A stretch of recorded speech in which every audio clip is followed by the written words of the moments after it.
Sa Plaza Asiana, oh. Di pa siya nakabukas, madilim-dilim pala sa nandun na ako eh.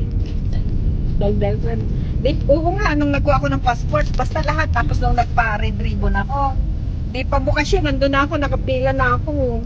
Kaya ang bilis ko lang mo. Maganda Experience mo. ano mo yun eh. Oo, yun eh. Papaschedule Tapos, oo. Tapos alam mo kuya, walk-in ako lahat noon. Tapos alam mo kuya, hindi ako marunong sumakay sa tren. Ay, naaralan ko talaga yung sumakay ng tren. Mula dyan sa Pasay, sa Baclaran. Papunta doon sa Vietnam Embassy. Yun, nag-tren ako dyan. Putik, tinitingnan ko lang kung paano mag-tren. Nag-observe muna ako. Ganun lang pala siya. Ako naman. Ganon. Oo na mo. Banong-bano ako nun eh. Kasi hindi naman ako lumalabas, diba? Tsaka takot ako kumana, tsaka wala naman akong gagawin. Ay, nung ano talaga. Nagtatanong ako sa Ate Pearlie. Lagi ko tumutanong eh. Saka ikaw na. Ito naman din, hindi naman ko galak ng mga ganon-ganon. Tapos nag-google pala ako na nag-google. Si Dayan ang taga-google ko. Kasi hindi pa ako na marunong mag-computer masyado. Pag may mga si Dayan, tingnan mo nga ito kung paano gagawin paggamit ko. College na doon ang panganay ko eh. Malapit na mag-graduate. Ay, graduate na nga pala. Graduate na siya nun. Siya ang taga-google ko pag Kaya natukoy po siya. Pati pag airport, Google ko, pati binak yung sunog, ginugel ko eh. Google ko lahat. Tapos ay tingnan mo nga, paano ba yung guide pag papasok sa airport, paano ba pumasok sa airport, paalis, ng bansa, yung mga ganun po yan. Bukod sa inaral, nakinito sa Pigos, nag-google anak ko nun, kung ano, saan talaga unang pupunta, yun. Kaya, nakakatuwa talaga pala kung first time na. Marami kang ikukwento pagkaritis ng 10 taon. Tatawanan mo nila yung sarili mo. Ano? Oo. Tama eh. Ito ng tao. Sa isipin mo, sabi lakad mo kami. Tatawanan mo nila. Pasok sa hindi kami lumabas.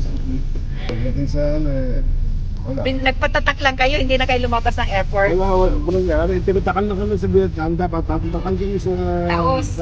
Dapat kami dito sa Taos. Tinatakan na kami pasok. Abay, wala naman yan. Makakapit pa ka. Hindi namin ang gagawin natin. Hindi binayaran Kayo naguguli.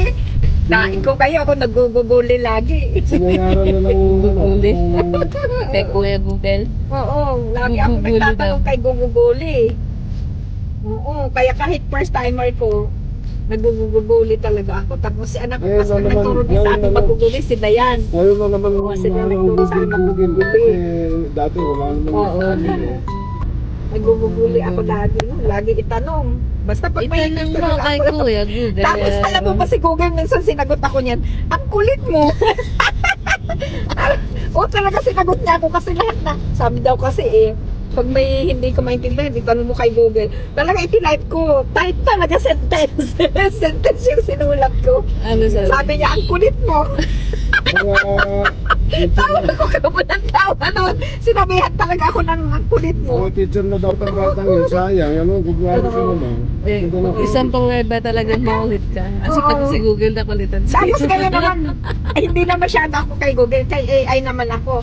Tinatanong ko talaga kay AI, kahapon kahapon magpupuling test kami ng Hook and Eye. Tapos sabi sa akin ni Nana, paano ba natin talaga ipupuling ang Hook and Eye? Tapos sabi sabi ko, Lily, paano ba yan talaga ang tamang process ng pag-Hook and Eye? Kasi ngayon, nag-upload na kami sa system ng pooling test. Sabi ni Nana, ganito yan, ganito ang ginawa ko ginanon ko. Sabi ko, oo, ano naman yan, matutwira naman yan, pero kailangan natin ng ebidensya. Alam mo, ang ginawa ko, magpunta ako kay AI, tinanong ko, proper way for doing pooling test in garment. Sinagot talaga ako ni AI, ang galing ng sagot niya mo. Yun, ginawa na namin SOP ni Nalili. Ganito mo niya, makita ko sa'yo. Ilang times ito? Ayan mo ipapasa ko to sa'yo. Ayan sabi niya Hook and Eye pooling test. Ito, to perform a pooling test for hook and eye on a garment, you can follow these general steps. Pooling test procedure for hook and eye closures. Preparation, may ganyan pa siya. Madami yan. Kasi may setup, may ganun siya. Galing pala talaga ng AI ngayon. Tapos yung pinag-usapan namin, ano naman siya, tama naman siya ng konti. Hindi niya sinabi sa'yo, ang kulit mo. Hindi. Sabi nga niya, oh, if you have any more question, just let me know, sabi niya, ang galing. I-try mo si AI, ang galing na AI. Pag may tanong ako dun, pag hindi ko talaga maintindihan, tinatanong ko sa kanya eh. Mabago ng daldal niya talaga. Hindi natatapos yung kanyang kwento. Kakatuwa. Ang galing talaga ni AI. Matalo na si Google ni AI. Ano talaga siya, nakakatuwa siya. Mayroon na